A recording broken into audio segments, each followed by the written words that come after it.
What's up, everybody? Unpwned here, and we just finished the live stream for Breach, and well, lots of interesting stuff.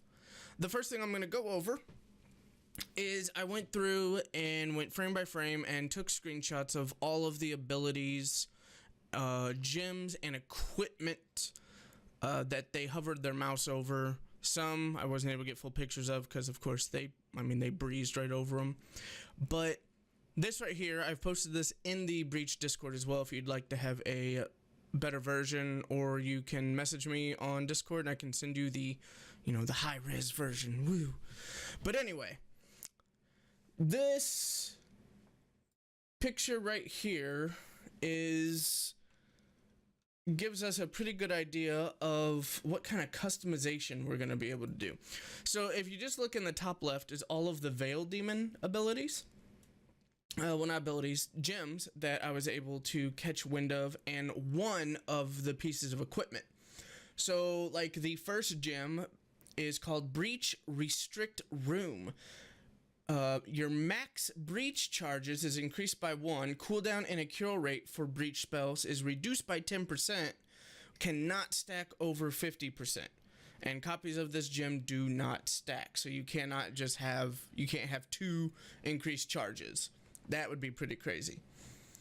So that is one of the prismatic gems. Another one under that, the Burning Soul bonus damage. Burning Soul does 25% bonus damage, lasts 30 seconds or until possession ends. So basically, you just increase the damage of it, and it lasts for 30 seconds. Then you got the abilities like Reverse Possessed Knockdown.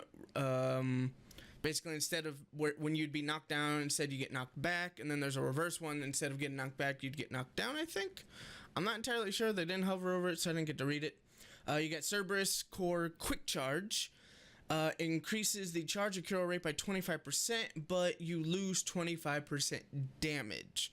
So you're going to have to... There'll be some interesting builds to build around that. The Command Bonus Damage... So, reduces the max charges to 1, but will now reduce the enemy resistance. There was already a piece of equipment that did this, so I'm thinking they made that ability a prismatic gem instead of a piece of equipment. We shall see.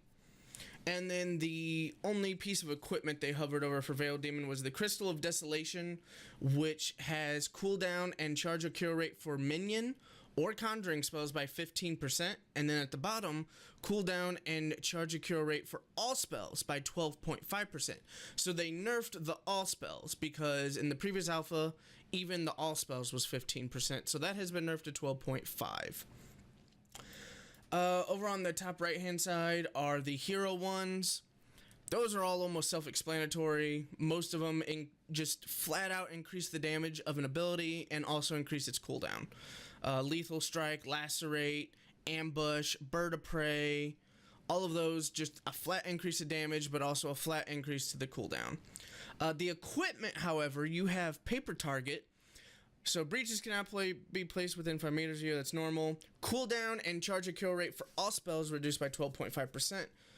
So that's new. And I think this one's new. I didn't get to play tech enough, but enemies that are hit with Recall Dart are now targeted by your deployed turrets. I do not know if that is new, but I have not seen it. So I went ahead and saved it just in case. Rigged Grip. Now, this one I hadn't seen a couple of these abilities. I believe it's this one, or is it the Walkman? Rigged Grip, using Quick Feet, grants a damage shield that blocks up to 500 damage over time. Recall Dart max charge is increased by 1, and charge accuracy rate is increased by 25%. And then we got hitting enemies beyond 15 meters with Boom Shot will grant an additional ultimate progress. I think that was already in there, so that one's probably not new. The Overclocked Walkman, dodge automatically reloads basic, that's normal, and charge and accuracy rate for all abilities by 12.5%. And then the last one, all spells and cooldowns are reset, charges set to max, does not include dodge or ultimate spells. I'm pretty sure that was already in there, but I hadn't come across it off the top of my head. The one below it, though, has a bunch of stuff that I definitely haven't seen. That's not to say it's not already in the game, but pointer scope. Snare traps is now automatically deployed at the caster's feet every 2 seconds while affected by quick feet. If slotted, snare trap becomes a passive. That's pretty cool. Ricochet shot now has its maximum number of bounces increased by 4. Enemies entering confusion gas grenade while affected by burn will trigger an explosion that deals 225 damage and light impact. That one was already in. I'd seen that. And then last thing to go over on these screenshots, the Exorcist abilities with their numbers was released. So you have Hollowed Spike, deals 50 damage and curses the target enemy with a 25% slow and 2 stacks of bleed. Bleed deals 280 bleeding damage plus 80 bleeding damage per additional stack. That's pretty cool. Second ability, Confound, deals 80 damage and interrupts target in its range, has a 20-second cooldown. Explosive Shell deals 500 damage and very high impact. That is important. Impact for breaking those structures. To all enemies hit. Enemies affected by Expel will take an additional 500 damage. So if you pop your ultimate and you expel everyone around you, you can turn on an Explosive Shell for 1000 damage. That's going to be some serious AoE damage output right there. Exilium Daemonium, your ultimate. It deals 225 damage, very high impact, and applies Expel to all enemies for 5 seconds. Expel forces the target to be depossessed and prevents repossession for the 5 seconds. So in my previous vid, what I was guessing where it was going to add a debuff where you could not repossess is true. And your right-click signature ability, Exorcism, deals 200 damage and moderate impact to all enemies hit. Also applies Expel for 5 seconds if target is possessed. So what you would be doing as the Exorcist casually throughout the match when you're not using your ultimate is exercising, has a 12-second cooldown. It's a cone, and you can expel, like if the Veil Demon is in an elite, you knock him out of the elite, and then you can Explosive Shell that elite for 1000 damage. That's going to be pretty cool. The passive it gives you is bonus basic attack damage plus 15%. Not too shabby. The rest of the live stream, we have a cinematic, which I will play here shortly. But I highly recommend you go to their YouTube channel to watch it when it's released. I'm not sure if it's released at this very moment that I'm doing this recording. And then they show off the mirror teleport system in the library, which I will show that as well. And they show off the new elite mob, the Stone Logor, which, let me tell you, looks to be my new favorite elite. So let me go ahead and let that play for a bit. I'll go ahead and just let the original audio play on those. I'll make comments if needed, but here we go.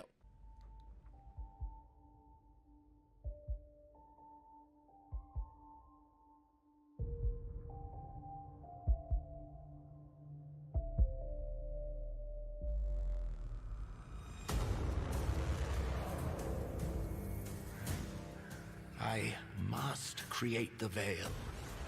Others have tried such magic on previous worlds. True.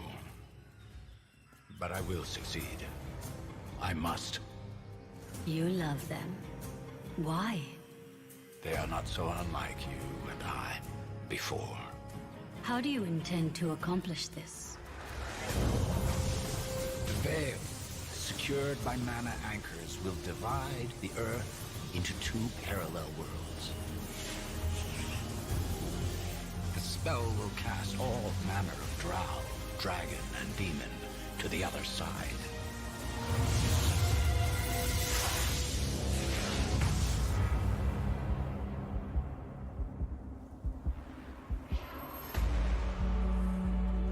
Humanity will live free on this side of the veil. They will have their chance to survive. In every region, I will gift some with magic. Those appointed and their lineage will maintain the anchors. They will have the power to create their own destiny.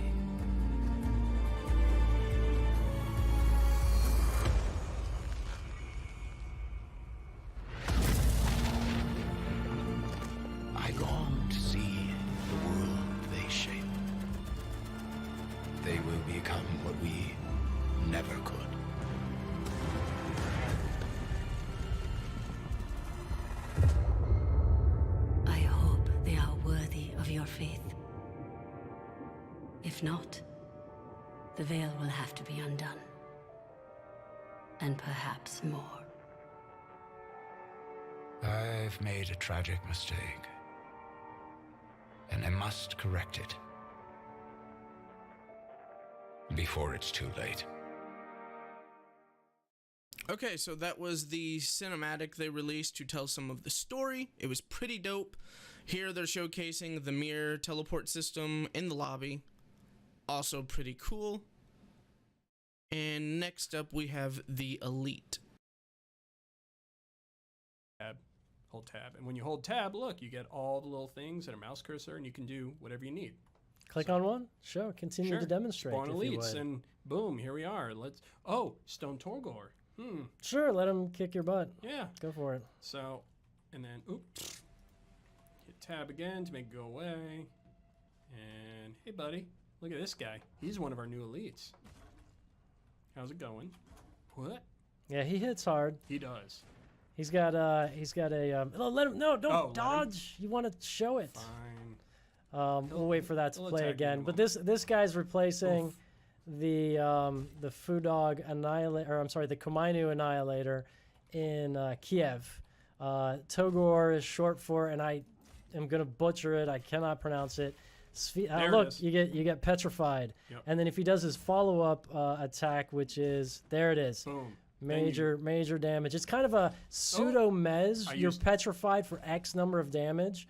I'm gonna go ahead and replay that footage again and just go over it. So they really fixed out this room where you can try stuff out, spawn elites, heroes, minions, all of that, try out different classes.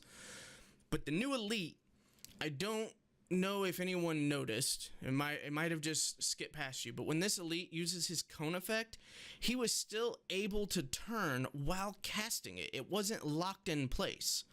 You'll see here in a second. He actually turns with him to hit him, which to me that seems incredibly powerful.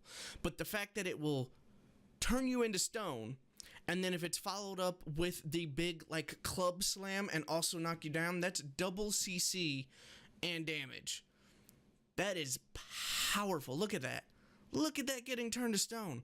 If you are Soul Fiend and take that over and make him immune and reflect damage, it's going to be amazing. Hopefully you guys enjoyed this video. I'll catch you next time.